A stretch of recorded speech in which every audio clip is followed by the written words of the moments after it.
ഇന്ന് നമുക്ക് കുറച്ച് ഷോപ്പിങ്ങിന് പോയാലോ? ആക്ച്വലി ഈ വീഡിയോ ഞാൻ എടുത്തു വെച്ചിട്ട് കുറച്ച് ദിവസമായിട്ടോ. എൻ്റെ സിസ്റ്റർ വെഡിങ്ങിന് വേണ്ടിയിട്ട് ഡ്രസ്സൊക്കെ എടുക്കാൻ വേണ്ടി പോയപ്പോൾ എടുത്തതാണ് ഈ ഒരു വീഡിയോസ്. നമ്മൾ ആദ്യം പോയത് പട്ടാമ്പിയിലോട്ടാണ്. അവിടുത്തെ കുറച്ച് ഷോപ്പുകളിൽ നമ്മൾ കയറിയിട്ടുണ്ടായിരുന്നു. ആദ്യം നമ്മൾ ഡ്രസ്സ് നോക്കിയത് താത്താക്കാണ്. താത്താന്റെ തലേ ദിവസത്തിനുള്ള ഡ്രസ്സാണ് നോക്കിയത് കേട്ടോ.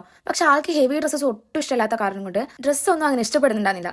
ആളെപ്പോഴും സിമ്പിൾ ആൻഡ് ഹംബിൾ ആയിട്ട് നടക്കുന്ന ഒരാളാണ്. പിന്നെ ഈ ഒരു ഡ്രസ്സ് ഇഷ്ടപ്പെട്ടെങ്കിലും കളർ ഇഷ്ടപ്പെട്ടില്ല. അങ്ങനെ പിന്നെ കുറെ കടകളിലൊക്കെ കയറി ഇറങ്ങി ആൾക്കാരുടെ തലേന്നൊക്കെ ഡ്രസ്സും കിട്ടി നമ്മൾ അവിടെ നിന്ന് ഇറങ്ങി. കല്യാണത്തിന് ഇങ്ങനെ എല്ലാവരും കൂടെ ഷോപ്പിംഗ് ഇറങ്ങാറ് അതൊരു രസമുള്ള പരിപാടി തന്നെയാണ്. അങ്ങനെ ആ ഷോപ്പിംഗ് പരിപാടി കഴിഞ്ഞ് പിറ്റേ ദിവസം ഞങ്ങൾ പെരിന്തൽമണ്ണ പോയിട്ടുണ്ട്. പെരിന്തൽമണ്ണ പോകുമ്പോൾ ട്രെയിനിൽ കണ്ട കുട്ടിയാണ് കേട്ടോ അത്. ആള് നമ്മളോട് ഭയങ്കര കളിയായി. പിന്നെ അത് കഴിഞ്ഞ് പെരിന്തൽമണ്ണ എത്തിയപ്പോൾ നമ്മൾ ആദ്യം പോയത് ചെരുപ്പ് എടുക്കാനാണ്. ഈ ഷോപ്പിൽ ഒരുപാട് കളക്ഷൻസ് ഉണ്ടായിരുന്നു കേട്ടോ ചെരുപ്പിന്റെ. എല്ലാത്തിനും നല്ല അഫോർഡബിൾ പ്രൈസ് ആയിരുന്നു. പക്ഷെ ഞാൻ ഈ ഷോപ്പിന്റെ പേര് മറന്നുപോയിടോ. അങ്ങനെ പിന്നെ നമ്മുടെ ചെരുപ്പ് വാങ്ങൽ പരിപാടി കഴിഞ്ഞപ്പോൾ നമ്മൾ അവിടുത്തെ നെസ്റ്റോയിൽ കയറിയിട്ടുണ്ടായിരുന്നു. അവിടുന്ന് താത്താക്ക് കുറച്ച് ബാഗും സാധനങ്ങളൊക്കെ മേടിക്കാനുണ്ടായിരുന്നു.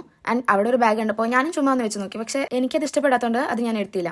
അങ്ങനെ പിന്നെ നമ്മൾ TNT പോയിട്ട് ഫുഡൊക്കെ കഴിച്ചു. ഫുഡൊരു പരിപാടിയൊക്കെ കഴിഞ്ഞാൽ നമ്മൾ പിന്നെയും ഷോപ്പിങ്ങിന് പോയി. നെക്സ്റ്റ് നമ്മൾ പോയത് പെരിന്തൽമണ്ണയിൽ തന്നെയുള്ള ഫാമിലിയിലോട്ട്. എല്ലാവരും ഒരു വിധമായിട്ടുണ്ടായിരുന്നു. 4 ദിവസമായിട്ട് ഇത് തന്നെയായിരുന്നു ഞങ്ങൾക്ക് പരിപാടി ഉണ്ടായിരുന്നു. അങ്ങനെ പിന്നെ നമ്മൾ ഡ്രസ്സ് എടുക്കലും പരിപാടിയൊക്കെ കഴിഞ്ഞ് തിരിച്ച് വീട്ടിലോട്ട് പോകുന്നു. അപ്പോൾ ഇത്രയുള്ള ഇന്നത്തെ video. Stay tune for the next video. അതുവരേക്കും ബൈ.